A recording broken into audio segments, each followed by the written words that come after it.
Ladies and gentlemen, I hope you're ready because it's time to get weird. Welcome to a very special episode of Top Rope Wrestling Talk. I am your friendly neighborhood psycho of Circle of Debate, the one and only Dom, and I am joined by the lovely, the talented, the temptress witch herself, Ivy. What's up? But what makes this amazing episode so special is our amazingly special guest. This man has been all over the world, competed for every promotion you could think of, including WWE, the now returning TNA, and more. He also happens to be getting a shot at the Defy Pacific Northwest title at PCW Ultra Creature Feature, which we are proud to sponsor. He is the king of weird himself. As far as I'm concerned, the legendary Sinn Bodhi. How are you, my friend?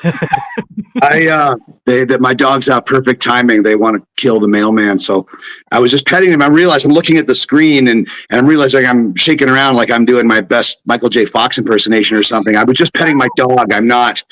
No, there's not nothing going- wrong with him health wise, guys. He's good. He's good. Yeah, I'm good. I'm super good. You know, I'm not old, but I'm not young. But I am in awesome working shape. So no problems on this end. I realized I was kind of swaying around. I'm looking like I'm, some kind of weird bobblehead. I realized I'm petting my big pit mastiff and he's shaking and he's taking me because he's so fucking big. You had like a D'Lo Brown thing going on there. Yeah, I was feeling like, hey, wait a second, Sinn, it's a D'Lo Brown, no, Tugboat, no, Sinn, Sinn, that's right, that's it, that's the right one. Yeah, I knew I'd get there eventually. So, what's going on? Oh, it's just what's going on, dumb? That's your name, right? Dom, yeah. Yeah, close enough. Yeah, especially since I saw your shitty Shaft interview, and I wanted to reciprocate in kind, you fucks. So I think one of two things happened. You guys either were sucking up to him because he's so dreamy and he's got all his sexy muscles and his sexy little face. And you, Ivy, are probably thinking with your lady groin going, oh my gosh, I want to get over with him. So I'm going to kiss his ass. And or you guys are dumb enough to think that fucker is going to survive me. And so either way, you're ass kickers, you're dummies. So what is it, dumb? You tell me what's going on here now that I am here. A little. I mean, I'm good looking. I'm dreamy. Way dreamier than that motherfucker. You're. Temptress Witch does have to agree. Yeah, and you know what? Ivy was not a part of that, thank God, because she has more sense than us. But I'll just say a little. Oh wait, who was the chick with the glasses? That wasn't you? You fucking earthlings look like me. No, that was. Well then, okay, Ivy, you get a pass. Even though I would be looking at him with my lady groin as well. So, but that chick with the glasses, Shaft, shut up. Honestly, sent a little from column A, a little from column B. But yeah, I figured it was spread across all of the above. Yeah. I figured too. I like wrestling. We just try to get the best out of people. Well, I'm thinking like he said that he's the baddest motherfucker ever, right? Anybody can say anything. I could tell you I'm the Queen of England, So any wrestler could come up with some little catchphrase, and he's a big dude, and he's a tough dude. And I've been in the ring with him, and he's a hard-hitting son of a gun. Baddest motherfucker around? I don't know. I've been in the ring with the Road Warriors and Bundy and Kamala and Jake the Snake, and just the list goes on. And as big and bad as he is, I don't know. If I've like beat up Gangrel yesterday, I beat up Boogeyman last week. I got the 1, 2, 3 on Boogeyman. I don't know that anybody else on the planet has ever done that in or out of WWE. Blah, blah, blah. I try saying that past 5 times. So I'm thinking Junior. He's from Portland, right? Is he a Portland guy? Seattle, yeah. Seattle, yeah, same shit. Yeah, that tells me what I need to fucking know right there. Yeah. If he's coming from a place where homeless people are allowed to take over police stations, he's tough bull fucking shit. I'm going to kick the fuck out of that motherfucker. That's how this is going to go. That's plain and simple. We may be dumb. We may be dumb, but we're not that dumb because we were trying to get some bulletin board material out of them. Get you hyped so you could come on here. Yeah, well, you fucking got me hyped. So I'm going to take it out on him, and it's all going to be your all's fault. It's going to be your dumb fault and your lady groin's fault. It's going to be everybody's fucking fault. So I cannot be held responsible for what I'm going to do to that young man who is very talented, but that so-called bad motherfucker bit off a lot more than he can chew. And I mean, and here's the thing too, is like, motherfucker's got daddy issues. Like, I don't expect to ever get my ass kicked from somebody with daddy issues. Like, why'd you call yourself Chef? My dad's favorite movie is Chef. Fuck off. Like, I am me because I am me, not because my dad liked a fucking movie. And he didn't even know about the fucking wallet. I mean, come on. Motherfucker doesn't even know about the wallet. Gee, so not only is he certainly not near the biggest dude I'm ever going to take on, but he's a dummy. He doesn't even know about the fucking wallet. He's dumber than dumb right here. Golly. So there you go. That's what I got to say about that. So what else do you fucking people want? Go ahead, Dom. Get it together. Yeah, get your shit together, dumb. I was gonna make you ask a question. Jesus. Well, I mean, I can definitely ask the question if you want me to go first. I think girls have bigger brains than guys. So you go ahead. Okay. Definitely. Sounds definitely. wonderful. So I am here as a guest today. I've been Sweet. on with Dom several times, but Sorry, I mistook you for Clark Kent with the last thing. So you're totally fine. I'll give you the pass on that. Cool. But I have been a wrestling fan my entire life. I've worked in the business myself. And one of the things that I've always looked for in talent is gimmick, right? The character makes the wrestler, really. That's how you grab the fan base. That's how you Sure. tell that story in the ring. Sure. So we previously did an episode on the podcast that I am normally a part of, and we talked about wrestlers that we wish that we saw more of, or kind of those like long lost characters in the business. And Kazarny came to mind with us. So I kind of went on a rant that I thought that it was a great gimmick, but I think maybe the time frame that Kazarny was brought in was just not what that time frame in wrestling was looking for. And I kind of wanted to gain your insight a little bit about the inspiration behind it and what you really were thinking when Kazarny came into play. So, I mean, as Bruce Pritchard just said the other day on a podcast, I'm ahead of my time. So, and maybe that was it. And Jake the Snake would always joke and say I was ahead of my time. And I'm like, dude, that's code for dying poor. He's like, I know, brother. So being ahead of my time, I don't know if that's doing myself any favors or not. But yeah, I think it was just not the right era, and again, Jake, being my mentor, my big brother and everything, he would always tell me straight. And he was just like, that wasn't you. You let WWE make you into something that you weren't. Like I visually chose to look like that, but I didn't want to call myself Kazarny. I wasn't a big fan of speaking Carney. I'm a team player. Yeah. That's what Vince wanted. So yes, sir. Yes. Yeah. He's hiring me to do a job. If you get hired at Kmart and they tell you to go face up aisle 5 and you're like, nah, I think I'm going to go collect carts in the parking lot. Who's getting canned real quick, so, Yeah. When you're the new guy, you don't have that sort of that stroke or tenure where you can say, well, I don't know about this. And maybe I could have, but I was just taught to be a good little soldier, and I just did the best with what they gave me. And Vince wanted me to speak Carney, and that was that. But people can heal on it. People can like it. Wrestlers are there to put smiles on faces.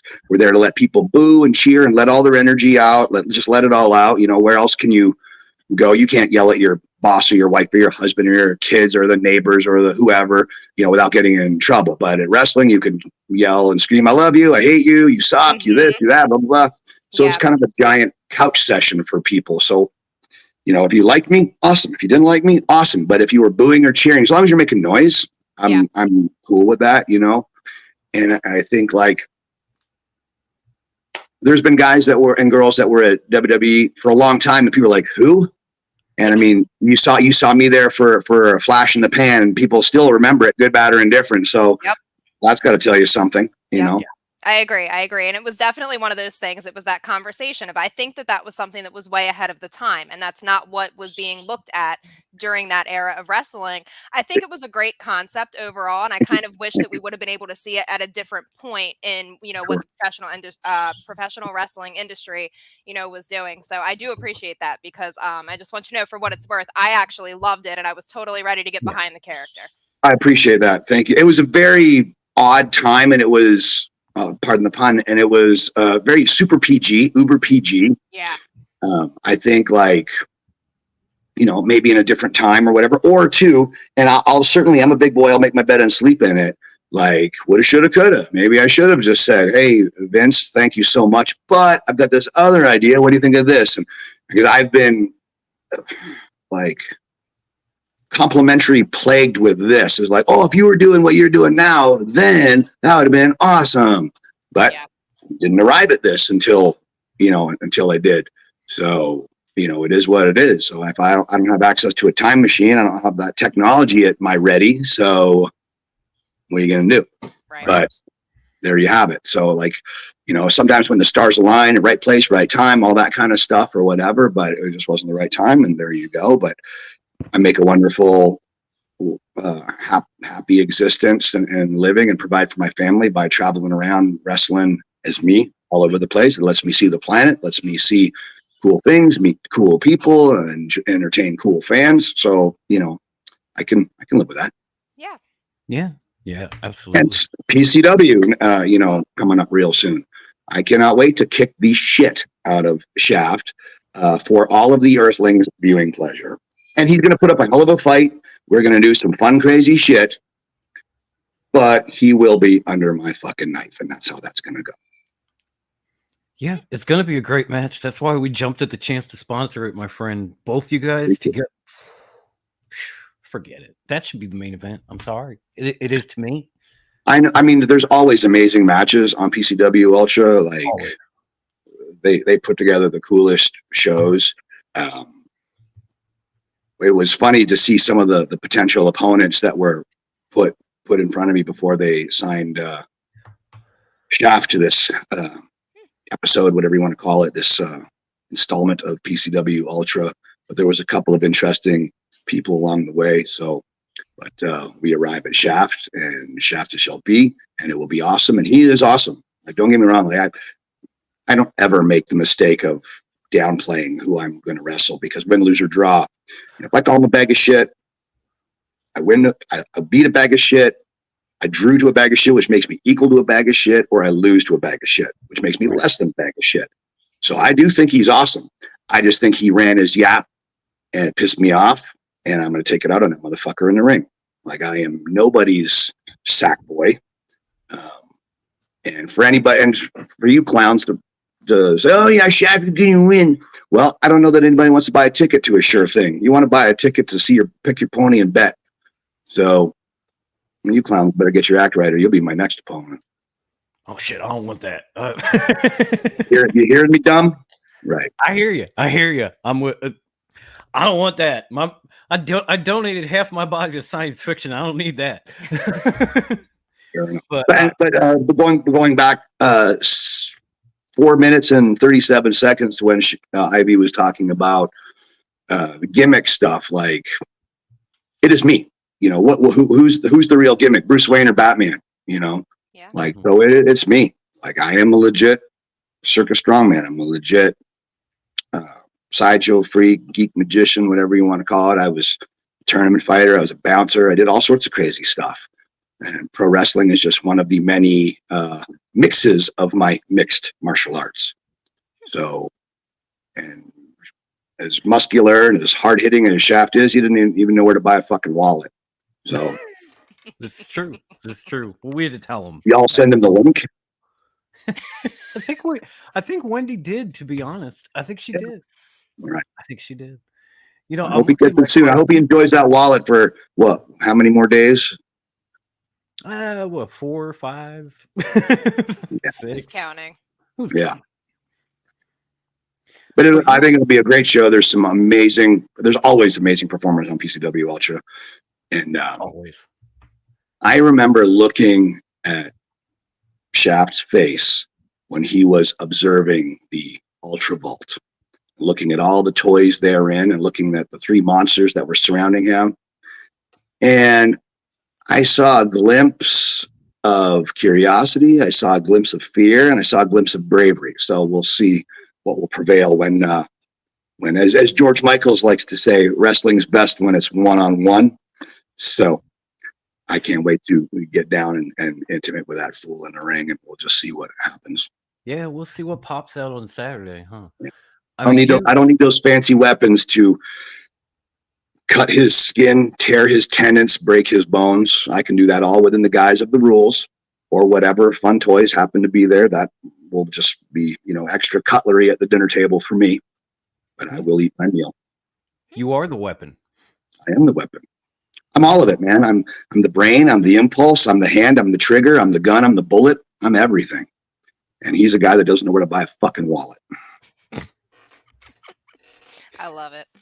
You mentioned being able to meet some cool people on your journey, and I kind of want to go back to the beginning of it for a minute because you brought up Dr. Tom and Jake, and I know a lot of these guys trained you. What was it like coming into the business and getting to train with and getting to know like absolute legends in the industry, whether it be Jake the Snake, Dr. Tom, the American Dream, even Al Snow, who I watched in the bingo hall and is absolutely a legend in my book. Sure What is. was it like for like a young Sinn Bodhi coming in and seeing these guys and go, "You want me to what? Okay." It was never not weird. It was always cool. Like I always felt like an enamored little kid, you know. There's a lot of those guys I watched as a kid, you know. So I'm seeing them, you know, from the chassis of a grown ass man, but the eyes of a child, you know. Like I'm like, whoa, that's a Jake the Snake. Whoa, that's an American Dream. Whoa, that's a Road Warrior. That's a Horseman. That's a Dragon. And so forth, so forth, so forth. So being in there, like again, so I do a lot of seminars and I coach a lot, and I, you know, I'm a whatever you want to call it, temp coach, guest coach, whatever at the you know, the Performance Center in Orlando for WWE. I've guest coached at some of the best schools in the world, like Ricky Morton School, Gangrel School, Al Snow School, Dr. Tom School. Like I've coached at those fucking schools. So telling guys and girls new stuff, I try to explain to them, like, I think that the missing element that a lot of guys and girls don't understand, their body and their brain doesn't understand this, is when they're studying tape, like a football player might study game tape, you can see it and your eyes perceive. You can hear it and your ears perceive. You cannot feel it. So to know what maybe looks really dangerous but is kind of easy to do, or what looks kind of easy but is really, really painful to do, not understanding, you know, a lot of those tricks of the trade from the wrestling gods that you study on YouTube that might not be on the planet anymore. Like guys in my unicorn age are, you know, we're old enough where we touched with those wrestlers in the ring, like the Road Warriors or the Midnights, the Rock and Rolls, or you name it, you know. But I'm young enough to get down with the new era of wrestlers. So I've got those sneaky tricks and I've got reps. Like, I mean, I don't got this Santa beard for nothing, you know. Like I've lived to tell the tale. So I mean, when you're in there with Ahmed Johnson, or you're in there with King Kong Bundy, or Viscera, or Oleg, big Vladimir Kozlov, or, you know, Great Khali, or fuck, I've locked up with Hulk Hogan, you know. So it's like, well, Shaft is a really strong, muscular guy that knows some stuff about wrestling. And he's younger than me, maybe stronger than me, maybe just out of just pure youth, but I got that old man strength, you know. And I'm not that old. Again, if I dyed my beard, I'd probably knock a decade off. But you can't. I don't think, like Kiss, you can't tell if they're 21 or 61 in the paint, you know. But yeah, I mean, I'm 6'1" and change. I'm 245 pounds, and I do not get winded, and I do not feel pain, you know. So not the way normal people do. I register it, but I really, really, really know how to handle my shit. I think too, that's why old school wrestlers always make awesome bodyguards or some such, because we know how to take a hit. So he will hit me and it will suck, but I hit back a lot. And so again, so going back to the seminar stuff, like just what that third element that you can't study on game tape, that's what I bring to the table. So I think when he gets in there with me, or whoever gets in there with me, that's sort of like Anakin taking on the Emperor. Like, you know, come on, motherfucker. You know, yeah, you can get a shot in or two, but it's probably not going to go well.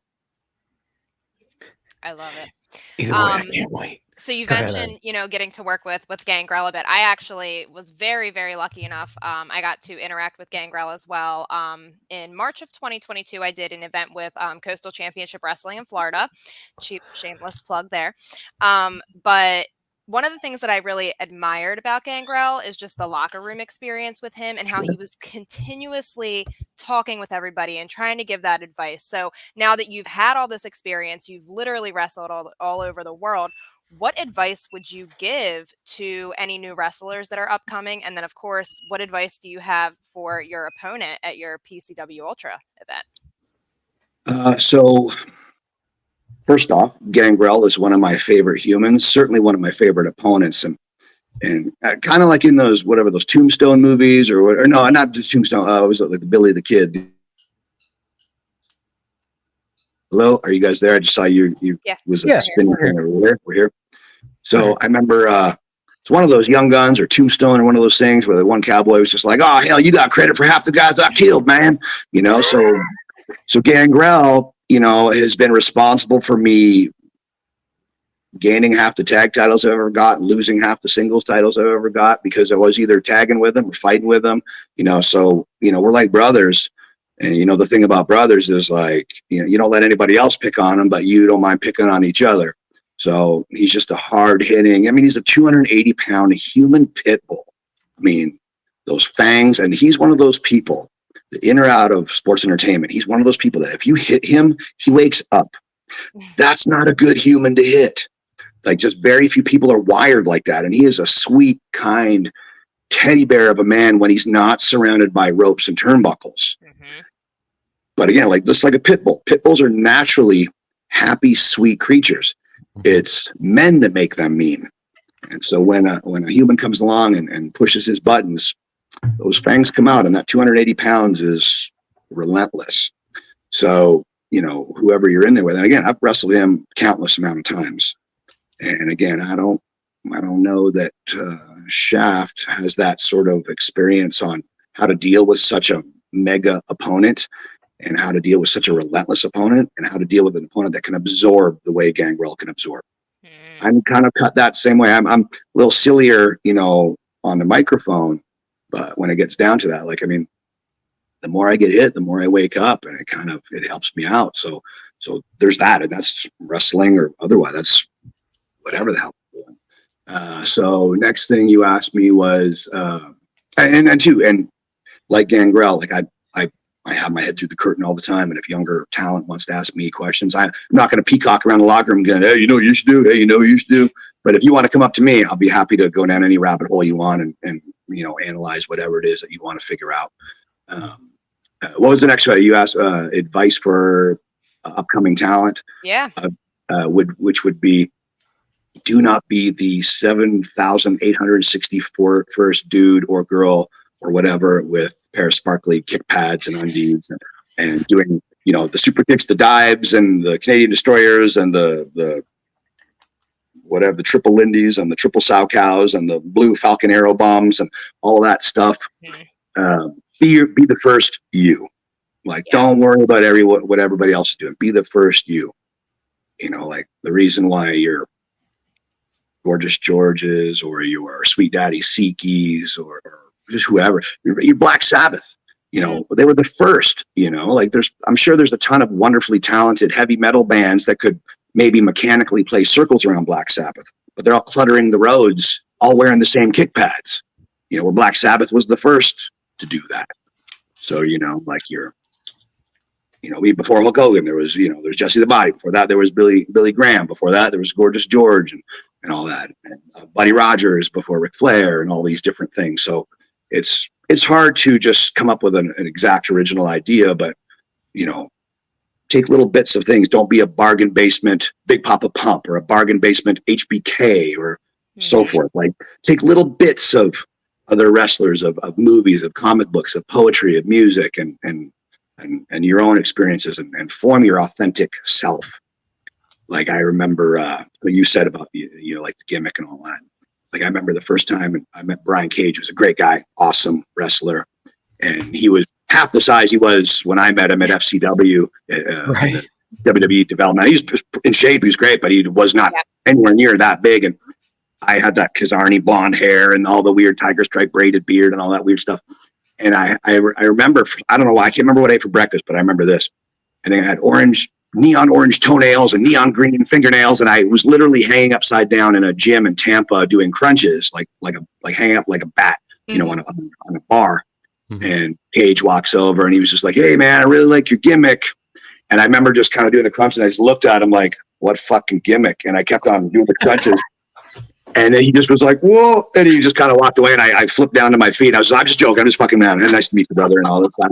Anyway, and we both had a big laugh and whatever, you know, been buddies ever since. But yeah, I mean, it's Nick or Sinn. It's the same thing. I'm just, you know, in the one mode, I'm just dolled up for the prom. That's all. I got my nose powdered. I got my bunny slippers on, and that's it. But it's me. So I think that, you know, don't try to be something so ridiculous that people are going to be like, yeah. Sure you are. You know, like, I'm pretty sure you're not a Martian or a fish or whatever. Like, you know, if you're a lawyer or if you're going to be this billionaire guy, probably don't come out in some like dollar store house coat with a glittery money sign on the back of your shit, you know, or, you know, like Gangrel, that's a fucking vampire. Like what he does behind closed doors, like you don't want to know, you know.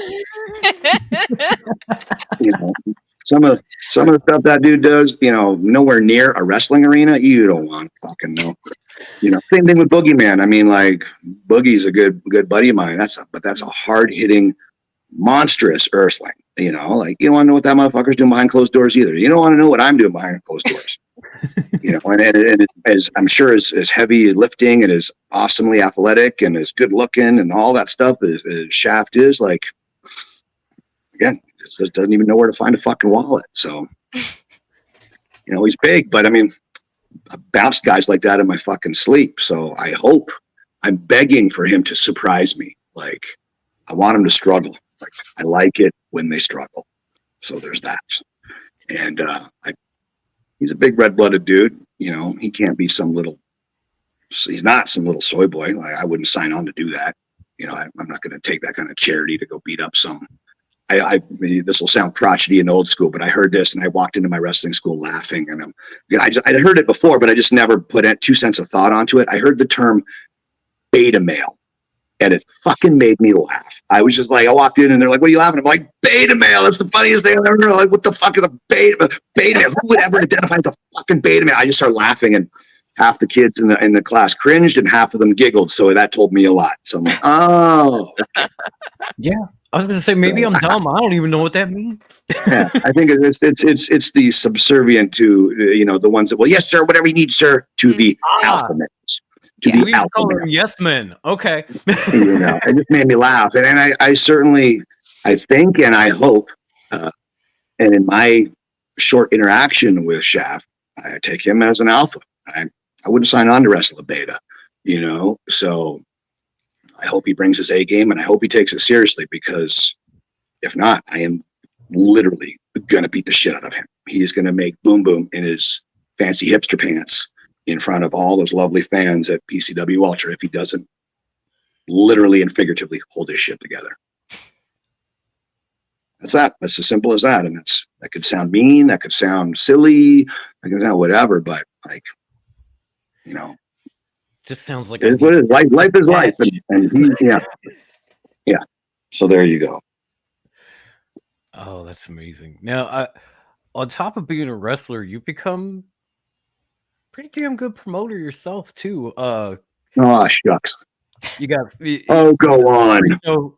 You got Freak Show Wrestling out there in Las Vegas, which is definitely something a little weird, a little different. I personally love it. The bazooka boxing gloves. Well, it was fun hitting John Morrison in the nuts with a bazooka boxing glove. That was a highlight of my career. I really enjoyed that.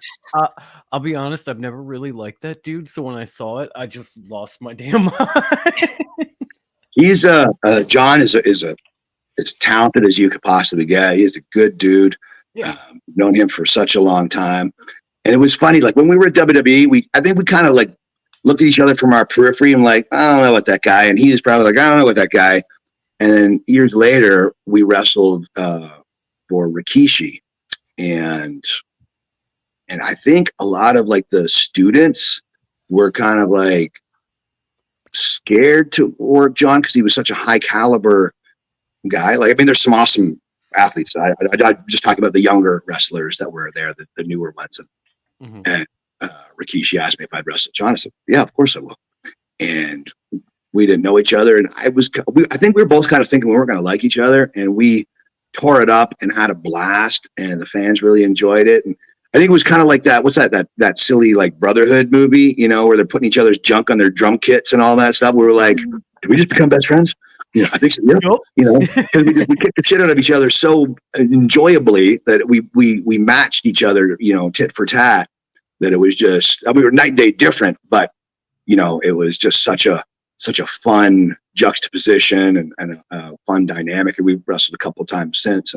But yeah, he's a good dude. I really like John and his wife. You know, Taya's awesomely talented. They're both talented. They're both super fucking talented. Amazingly talented. Amazingly. Yeah. But yeah, I mean, for the people that may not know, try to describe, because it's wild. I love it. Try to describe freak show wrestling to people who haven't seen this. It's a variety show. It's a mix of pro wrestling, sideshow, burlesque, comedy, horror, music, all sorts of. It's basically wrestling dipped in acid, is what it is. It's basically what it is. If Freddy Krueger was the promoter, you know, that's kind of what would be happening, I suppose. You know, if you know how they used to have like that board of directors for like the NWA or whatever. I think if you had like Andy Warhol, Freddy Krueger, Bruce Lee, Ozzy Osbourne, and I don't know, maybe Satan, I suppose, all sitting around a table going, who should we have wrestle who? I think that's kind of what, yeah, that's was Dr. Evil, maybe, you know, kind of going, what could we do, you know? And so Freak Show right now is sleeping, and it's napping until the day comes that maybe humor isn't illegal like it is right now. Like I think there was so much stuff that we got away with back then that would just probably get us canceled now. You know, people used to like to laugh, and hopefully the humans will do that again one of these days. But one day, right? For the time being, Freak Show is going to stay in the phantom zone until life decides we should shatter that glass and let the monsters out to play again. But when I wrestle, you're basically getting a pretty good dose of Freak Show wrestling. Like when I am Freak Show wrestling, so I'm Freak Show wrestling. Funny Bone is Freak Show wrestling. Scorch the Clown is Freak Show wrestling. Shocker and Bizarro are Freak Show wrestling. Techno Destructo from Guar is Freak Show wrestling. But yeah, if you're watching a wrestling show and if it's not me or Funny Bone, it's that is Freak Show wrestling. Yeah. That's yeah, awesome. no, it was a good, funny show, by the way. Thank you. I love it. There's always a good variety, you know, like the funny stuff, sexy stuff, scary stuff, serious stuff. Smash it all together, so your brain just could never get a beat on it. So your head is just like, what the fuck is happening right now? And just let you leave going, my mind is blown and spent. I'm ready for bed. Yeah, you know, like I'm gonna sleep like a baby tonight. You really have had such a remarkable career, like not just you in ring, but like all of the things that you've accomplished. I mean, what else is there for you to accomplish? What are your goals? What do you have? I mean, what more do you have to bring to us at this point? Because I'm still mesmerized that, you know, you've been in the industry so long and you're, you know, one of the guys that is still hanging out in there, and not all of our, you know, wrestlers are blessed enough to be able to, you know, be, you know, available for that long of a time. Sure. So I think it's great that you're still, you know, in great ring shape and you're still competing. Yeah, what's next? Well, I like the idea of doing movies. I've dabbled in doing movies. Literally, weirdly, ironically, Gangrel and I just filmed his very first ever. Who'd have thunk it would take this long? But we filmed his very first ever vampire movie, where we both play vampires, and we're different clans, and we have our big fight and all that stuff. And I'm really looking forward to seeing that. I think it comes out the end of the year, so at some point, or no, sorry, not. It comes out early next year. So I'm waiting to find out, because it was a lot of fun to do. But you know, I like coaching and I like player coaching. So you know, we'll see now that Edge and Christian are together over at you know, the kids that I grew up with are over across the street at AEW. You know, we'll see. The king of weird in AEW. I would love that. We'll see. I think it would be an awesome place for me to play. Excuse me, because whatever the storylines are, like I've heard some wrestlers say, if you're not there to be the main event or be the champion, then what are you doing there? Like, I'm trying to feed my family and have a fun life. That's what I'm doing. You want to put me in the title picture? I'll take that. I'm happy to hang with anybody. Like I would love to get down with John Moxley. I think that would be super fun. I think that'd be an excellent matchup, personally. Amazing, I would love to see that. Well, I just think, he's out there and he's the sort of the big ding-a-ling around there, swinging his his tallywhack around for everybody to see. Look at me, I'm the big tough guy at AEW. Well, as the Joker once said, well, wait till they get a load of me. So, and I think he's a big, tough, smart, talented dude, and I think I would really give him a run for his money, and I think I would take a nice chunk out of him. But as fun as that would be, pragmatically, I think I could really do AEW a good service in being a player coach by taking younger talent for a spin and kind of giving them the stuff that the Dr. Toms and the Al Snows of the world. That's how they kind of contributed to pro wrestling. And I think if that is to be my lot in life, to help the circle of life, to help the sports entertainment Hakuna Matata keep on spinning and spinning, I would be happy with that. But beating up John Moxley would be also fun. So there's that. And I'd love to see that. I really would. I would love to see that too. So we'll just have to see. But and I'm at that weird, you see and perceive different things as you have different stages of your life. Like I look at things very different at 25, 30, 35 and so forth. So, I mean, now that, I've lived all over the world, but this house that I'm sitting in is the first home that my wife and I have ever owned anywhere. Like it is ours. And it's a nice little ranch that we rescue critters, and it's out on the edge of Death Valley, about an hour out of Vegas. So, for me to coach at WWE, part-time and go in and out, that's amazing.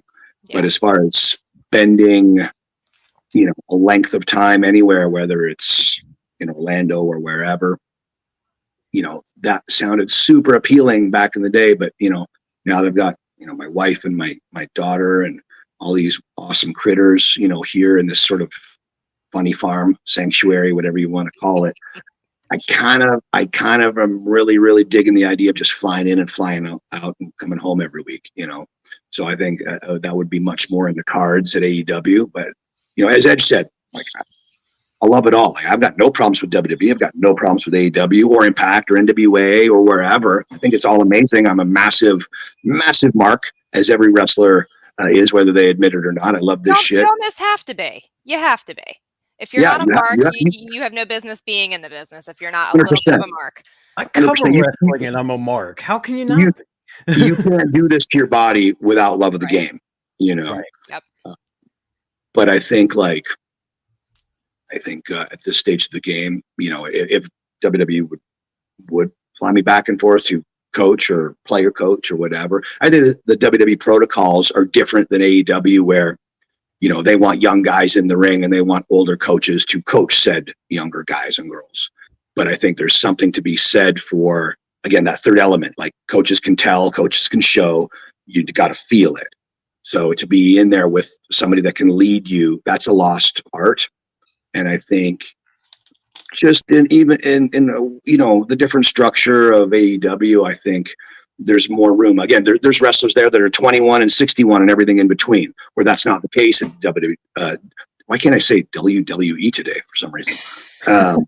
Too much caffeine, maybe.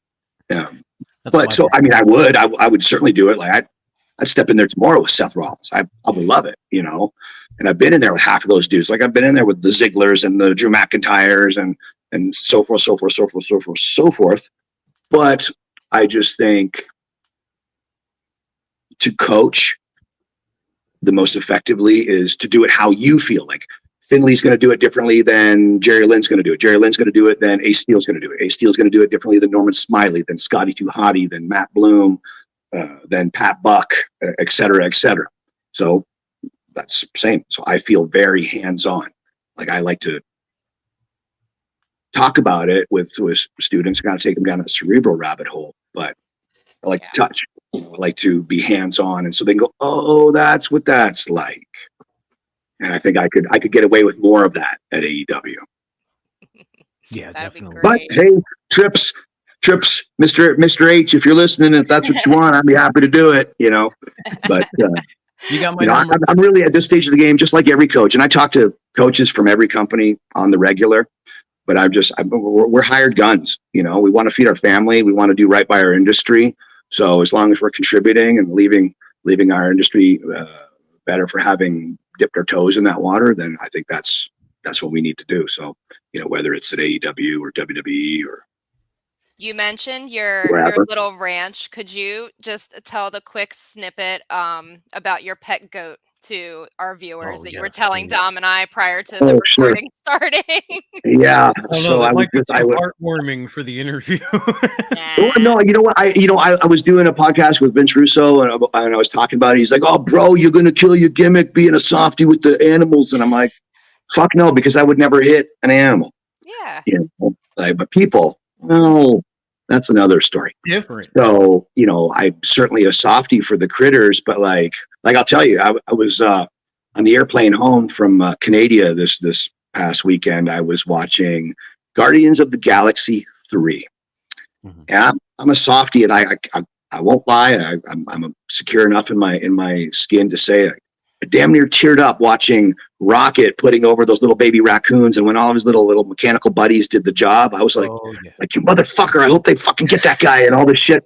Like I tell wrestlers all the time, like, yeah, study wrestling for wrestling, but study like movies and books and TV shows for characters. Like, what to talk about? You asked about gimmicks a while ago, and like, look at the heels that really make you mad. Look at the heroes that you really get behind and see what they're doing. They're not doing any suplexes or Canadian destroyers. Like, what are they doing that makes you love them and hate them and stuff? And right. Like Gary Oldman in The Fifth Element. Like, that fucker's ready to sell the human race for food to some evil moon dude.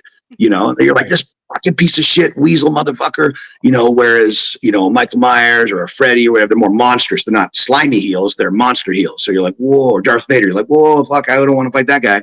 Like Luke Skywalker's not G'ing up the crowd getting ready to fight Luke, like, I'm the baby face. Like, he's going, holy fuck, that's Darth Vader. If I'm gonna have any chance in saving the galaxy, I gotta go toe to toe with this fucker. Otherwise, I'd just as soon get the fuck out of here. So I think when you can see a good guy looking concerned, that's somebody you want to cheer for. Like, what's the difference between bravery and fear is the absence or presence of stupidity. Mm-hmm. So let's take Mr. Shaft. If he's, I hope he is brave, and I need him to be brave. But if he's too stupid to also be scared, he's fucked. Because nobody's going to cheer for a dummy, and nobody's going to cheer for gutless coward. So I need a brave wrestler to get in the ring with me, but I need him to be smart enough to be scared. And I also need to be smart enough to go, if I get my dukes down, if I take my eye off the prize for a second, he could knock me in outer space. Like, I am fully aware of that. So you have to understand what's there and not just, I got this. No, you don't. And that's in real life. That's in the realm, the silly, playful realm of sports entertainment land. It is what it is. Like, if I walked in there against anybody, if I took my eyes off them, if I was just like, then there's no semblance of danger. So if I don't care, why would the fans give a shit? So, I'm a very big advocate of that kind of stuff, because it's legit instinct. And I think today, like, it's a wonderful society we have where everybody is so happy and cushy that they have to find things to get offended at. Back in the day, you had shit to worry about, so now I think when they're worried about, I don't know, Mickey and Minnie Mouse having a relationship or something, I'm like, I don't know, if you have it that easy that that's what you got to be upset about, how's about, like, again, like, before I was born, like when my father was a little boy, him and my uncle and my grandparents, they defected from communist Yugoslavia because people were getting murdered left and right. The government was killing people. Yeah. I think that's something to worry about, like getting your kids out of a country where, a dictator or whatever is killing people. That's a problem. I don't know that canceling Dave Chappelle or Dukes of Hazzard or whatever is really a problem. I mean, call me a caveman, I don't know, but I just think you got that's what you got to worry about. life should be. I think this life sounds pretty good. Yeah. If you're a caveman, I'm right there with you. We'll be sparking rocks and shit because I feel Oh, I think the silent majority probably mostly thinks like that. They're just too scared to say anything. And for the longest time, I'm always going to be professional, and I love everybody. I wouldn't wish to ever hurt a fly. Like in all of my creativity and all of freak show wrestling or anything, if the world never showed me violence, in all of my creativity, I would have never thought of it in a million years. Yeah. People are just really good at the two F's: fighting and making sweet whoopee. That's the only thing humans can do. That, you know, they make cell phones that don't work like shit. They make cars that don't work like shit. They make apps that don't work. They make contraptions that you buy online that don't work. Nothing works. You can't open it, doesn't work. But people can hate each other in the best of times, and they can love each other in the worst. They can make babies when there's famines and droughts, and life still goes on. So the two F's. Yep. We are good at nothing else. And we are doing one of those two things here in the ring. I plan on doing one of the F's with one of the F's. I'm happily married, so I'm not going to do the other F with him, but I'll do the first F to the best of my capabilities. And so I think if people don't exchange ideas, and especially ideas that they don't understand or agree with or want to hear, I think if we don't communicate, in life, let alone in wrestling, with silly old wrestling, then I think we're doomed as a species. I think to discuss and ask questions is almost dirty words these days. I think like I can wrap up all of my life and politics and everything with the Bill and Ted's movie. Just be excellent to one another, unless you're Shaft, and in which case I'm going to be really mean to him. That's awesome. Funny Bone. He's really fun to be mean to too. But he just happens to not be in this match, so that's fine. Growing up with George Carlin, I've always believed words never hurt. So. Well, again, not to sound crotchety, but people that say words are violence have obviously never been punched in the face.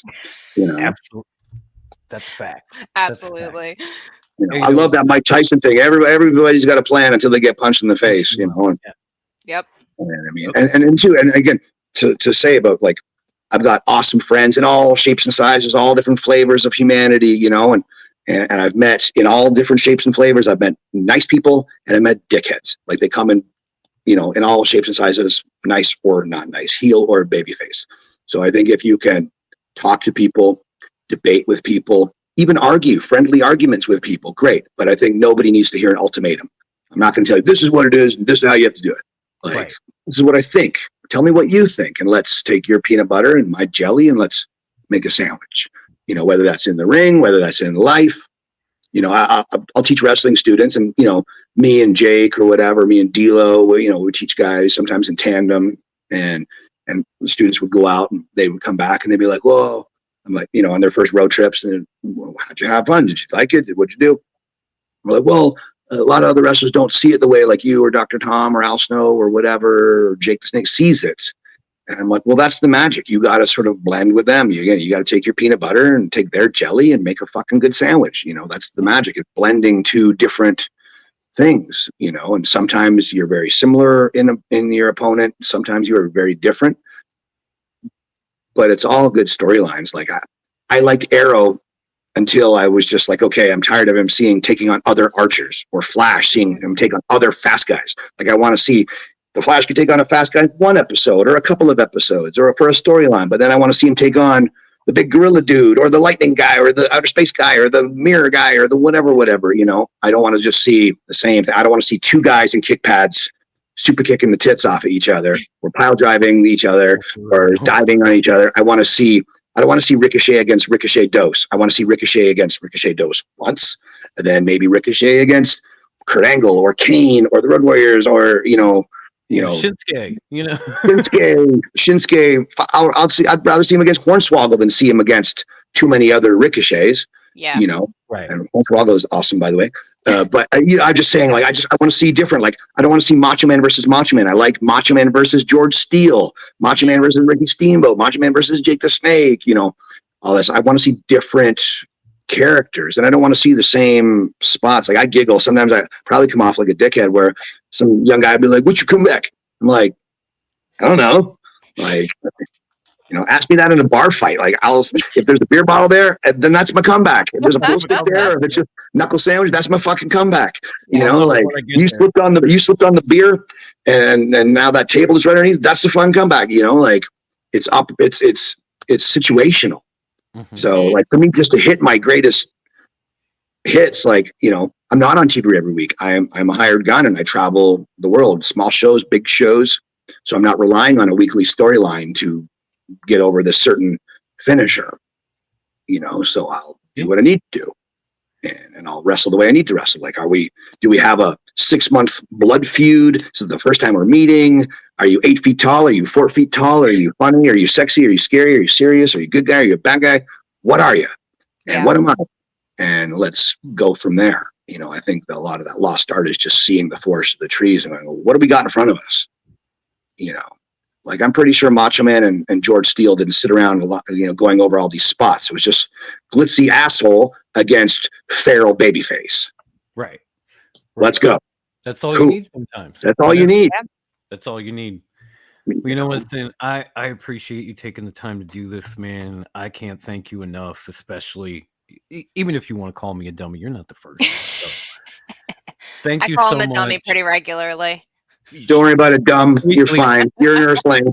I know you got to get out of here because you're part of that Hakuna Matata with the next generation of I got to go teach wrestling class. I'm gonna do a little once over, make sure all my critters are good before I leave the funny farm, and then I'm gonna go teach other earthlings how to.